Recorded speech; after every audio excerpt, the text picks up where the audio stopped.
Welcome back, adventurers. Welcome back. Thank you so much for joining in. I really do appreciate y'all coming in and spending some time with me today. It's not going to be 5 minutes of your time. Nay. Today, what I have for you is Tales from the Navy, brought to you by the inspiration of one Rainy Rider. If you don't know who he is, stop what you're doing right now and go look up Rainy Rider's YouTube channel and see what he's about. He's a buddy of mine, he's a friend, and he's a fellow content creator and supporter of the Forgotten Angels.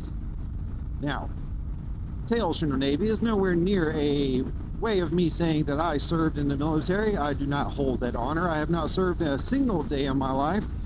However, these tales are inspired by Rainy Rider saying to me that in the Navy he was told that he should not let a good story be fumbled by the truth. Now, that's not exactly what he said, but you get the idea. So, as that being said, let's get into Tales from the Navy. The day I took down an alien spacecraft with my Red Ryder BB gun. Now, Red Ryder BB gun is a lever-action BB gun produced by Daisy, or Red Ryder maybe. I don't know who produced it. I think it was Daisy. And it's just single shot, lever action. You don't have to pump it up anytime. You just lower the lever, it cocks the gun, raise it back up, and you can fire a BB. Now, the Red Ryder was not known for high power or high accuracy. However, Mr. Fob, the young one I was, I love to tinker. And I love to add different things to my equipment to make it more usable for me. Now, it may not be the most aesthetic things in the world, but I made them more practical and more useful, again, for myself. So one thing I added to this Red Ryder BB gun was a 5,000 PSI air compressor adjuster. Now this little knob just changed the amount of pressure inside the Red Ryder up to 5,000 PSI. So I could get a much more powerful shot with my BB gun. And with that, I was able to take out several cans of soup. I was able to take out several soda cans, the occasional beer can, or if I was lucky, their beer bottle. Because the beer bottle had a certain clink and shattering sound that it would emit upon being hit with that 5,000 PSI pressured BB. So one day I was out in the field with a pocket full of BBs, and I was just shooting at dirt mounds, trying to rearrange my shooting area. I had a little shooting range, and I had to do some rearranging. As I was out there setting stuff up and getting stuff where I wanted it to be, you know, stuff. I forgot I had her signal on. Sorry. As I was getting everything adjusted, I heard a sudden whooshing sound. I looked up, looked to my left, looked to my right, and I didn't see anything. I was like, well, I'm mostly deaf, so I didn't think too much about it. So I kept doing work, right? And as I continued my work, I heard the whooshing sound again, but this time it was followed up by a beep beep. So this is what it sounded like, whoosh, beep beep. And it sounded off again. And at the second time of hearing the beep beep, I looked directly up, and what it is there's a flying saucer making almost like a vulture circling my location directly above me.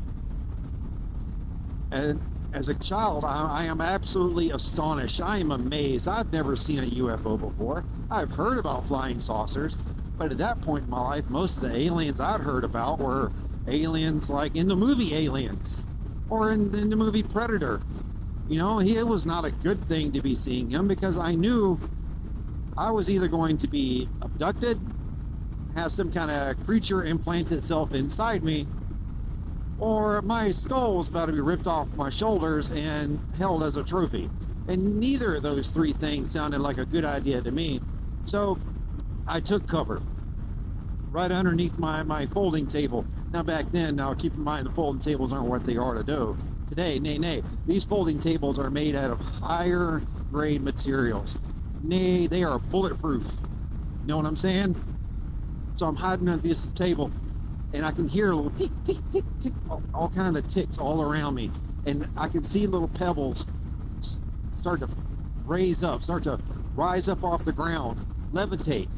and then they'll drop back down. And to me, that's me hearing that he's trying to pick up the table. And keep in mind, these folding tables are bulletproof from the 80s. They are probably 4 to 10 tons each.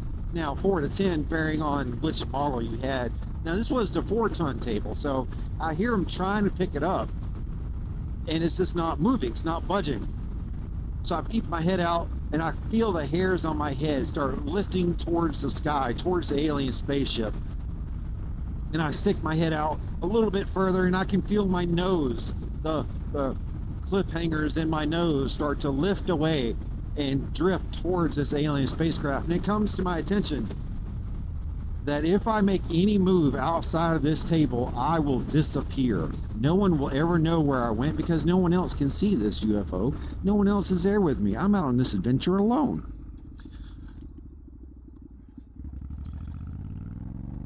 So with ancestors in mind, not ancestors, Jesus Christ, my English is all bungled today. With my ancestors in mind, I know I have to stand my ground. I have to lay down the law. This is my Alamo. I will not be defeated here.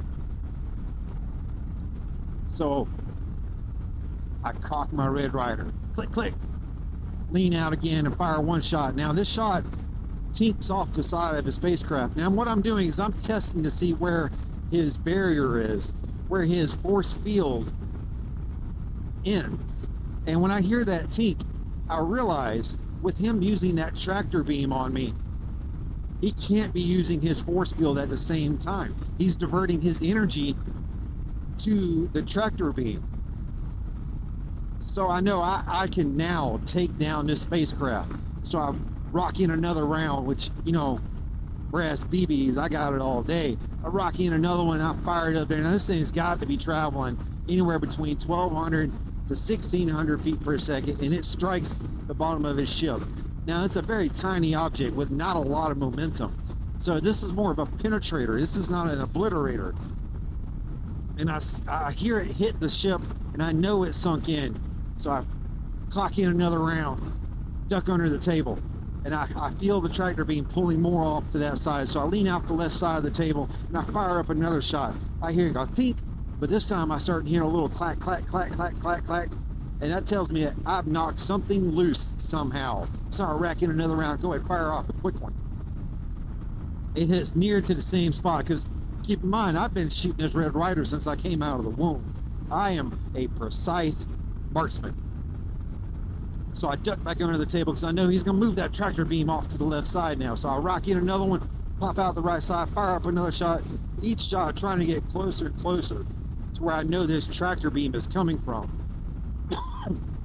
This time I'm hitting just to the right of the center, and I'm hearing other things start to click, start to clack, start to spew, almost like a mist. I can see a green glow spurting out from underneath this spaceship, and I can feel the tractor beam start to fluctuate in its power cell, right? It's no longer firing off as powerfully as it was.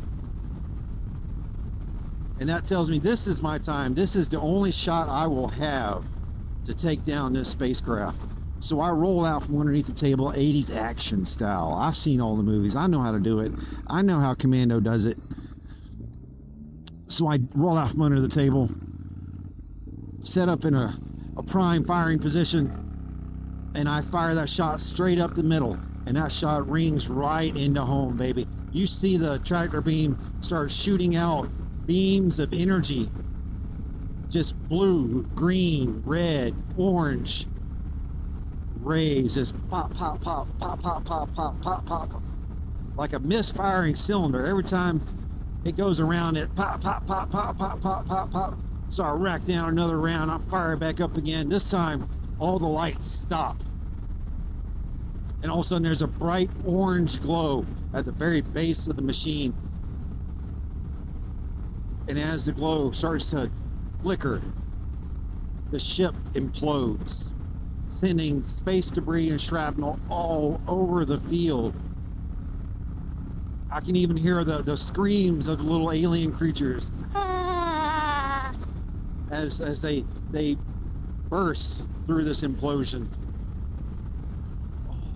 And it wasn't long after that, maybe 10-15 minutes, I was up on my feet, calmed down, and the men in the black suits, you know who I'm talking about, that's when they arrive. And they start gathering all the space debris, all the parts from the spacecraft. And they ask me what happened. And I tell them, well, all I did was shoot it 1 or 2 times with this here Red Rider, and I smoked that alien. But they took all the artifacts that came from the ship. They took up all the wreckage and even the 2 corpses of the alien bodies. And I never knew where they went after that. But one thing, ladies and gentlemen, one thing, as I kept that one glowing rock that I found from the spaceship, they didn't know I had it. And I'm going to use that to create a laser phaser. That's right. I know how to make a laser phaser now. But I'll get on that story later. That was the tale of the day I took down the alien spacecraft with the Red Rider BB gun. Don't believe it? Well, hell, I'm sorry. It may seem a little outlandish, but heck, I was the only one there, so, you know, can't nobody say I didn't. Now, as you try to look up any kind of information to see if there's any kind of factuals in that, what I want you to look up is David and Cindy down at the Forgotten Angels campout this October. This October, ladies and gentlemen, folks and creatures of all shapes and sizes. We're going to be at the Forgotten Angels campout October 23rd through the 26th. This October 2025. Oh. Come join us. Come hang out with us. Spend some time. Share your memories. Make some new ones. Find a tale from the Navy you can share with us. And while you're there, you can figure out exactly what it is for yourself. What Cindy and David do. Sorry, they had my attention. Not normally people stop around me. They help the young men and women who have been aged up and out of the foster care system. And up and out is just simple. At the age of 18, you've aged up to 18. Now you're 18, you're now an adult. That puts you out of the foster care system. That's simple. Up and out. So imagine being at your 18th birthday, a day of celebration, but you can't celebrate because now you're homeless. Your foster parents came to you and gave you all your belongings in a trash bag and told you to hit the road. So now you're homeless. You don't know where to go. You don't know what to do. You don't know how to make your life successful. So now you're homeless and hopeless because you don't know what to do. You don't know how to do it. Well, that's where David and Cindy come in. They try to rescue these young men and young women and offer them a shot at life, a shot at success, a shot at finding what makes them happy. And ladies and gentlemen, folks and creatures of all shapes and sizes, helping someone find their happiness, that's God's work right there. That's a God's work. So reach out to them. See if there's anything you can do to help, anything you can do to support. I'm sure they'll be appreciated. And come out and hang out with us for the camp out. And if people aren't your thing, you're more of a dog person as myself, look up Pawsome Southern Rescue out of Warner Robins, Georgia. Every Saturday. And Warner Robins at the Pet Smart. They have a doggy adoption event where they foster out, adopt out young pups, old pups, need pups looking for that forever home and forever happiness. So see what you can do. Adopt a dog, foster a couple, or buy the dogs a bone, y'all. Buy the dogs a bone. That's all I got for you, adventurers. Y'all take off. I'm going to keep on going. Go have an adventure. Go out, find what makes you happy. Live what makes you happy. All right, adventurers. The lights shining bright. Ooh yeah, feel the bass.